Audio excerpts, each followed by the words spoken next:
नमस्कार, मी वर्षा आणि माझ्या एका नवीन ब्लॉगमध्ये तुमच्या सगळ्यांचे स्वागत आहे। ही वेळ आहे संध्याकाळी 7 वाजले। आता मी मार्केटमधून आली आणि हरतालिकेसाठी मी काही फळं फुलं वगैरे लागत होती, तर ते सामान आणण्यासाठी गेली होती। तर ते मार्केटमधून सामान आणले आणि फुलं काही मिळालीच नाही। म्हणजे मेन मार्केटला जावं लागतं, त्यासाठी अंदर जावं लागते, म्हणून मी काही गेली नाही। इथूनच चौकातूनच वापस आले आज। तर फुलं उद्या आणेल, नाहीतर मग घरी झाडाची निघाली तरी ते होतील। तर चला काय आणलं ते दाखवते तुम्हाला। गौरीच्या पूजेसाठी जे सामान पाहिजे होते ते मी सगळे आणले होते। त्यामध्ये फळं, विड्याचे पानं आणि किराणा सामान हे दुकानातून आणणार होते, हे घेऊन येणार होते। त्यामुळे फक्त मी फळं आणि विड्याचे पानं हे सगळं घेऊन आली। तर त्यामध्ये पेरू, मोसंबी, शेप, केळं आणि बुट्टे, विड्याचे पानं हे सर्व साहित्य आणले।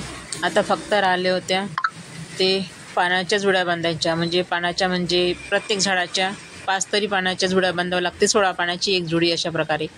तर ते मी उद्या बांधणार आहे आणि त्यानंतर हे थोडं स्वच्छ धुवून घेणार आहे। आणि त्यानंतर आमच्या गजानन मंदिरमध्ये 12 अभंग 1 महिना म्हटलं, म्हणजे श्रावण सोमवार लागला तेव्हापासून। तर आज त्याचं उद्यापन आहे, म्हणजे छोटासा भजन होणार आहे आणि त्यानंतर मग काला होणार आहे। तर तिथे पण मी जाणार आहे।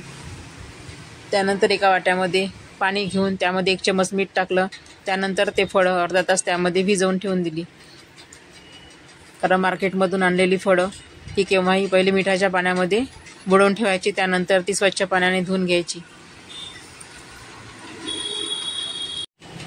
पाण्यामध्ये अर्धा तास फळं ठेवली, त्यानंतर ती त्या पाण्यातून काढून नळावर घेऊन छान स्वच्छ धुवून टाकली आणि त्यानंतर वाट्यामध्ये ठेवून पुन्हा त्याचं पाणी निथळू दिलं।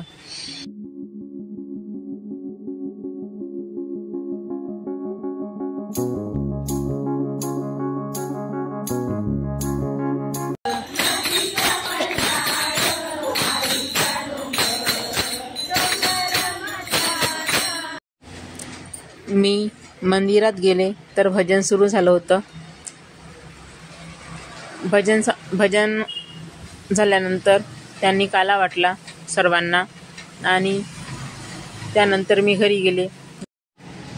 घड्याळामध्ये 11:30 वाजले होते। त्यामुळे आता सगळ्यांना शुभरात्री। आणि हा दिवस आहे शुक्रवारचा, म्हणजे आजचा।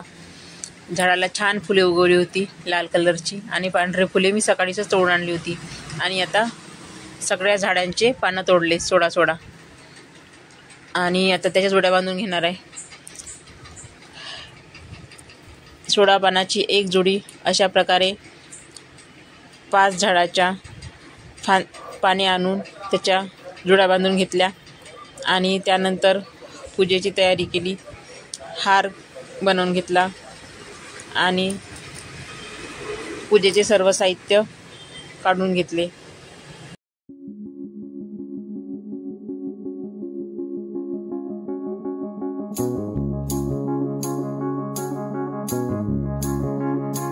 पूजेच्या साहित्यामध्ये आगाडा, केना, डाळिंब, सीताफळ, जास्वंद, दुर्वा, बेल यांची जुड्या बांधून घेतल्या होत्या मी। आणि हे डेकोरेशनचं सामान आहे गणपती सजावटीसाठी।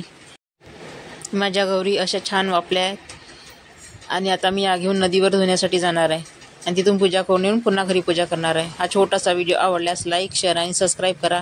याचा दुसरा भाग लवकरच येईल।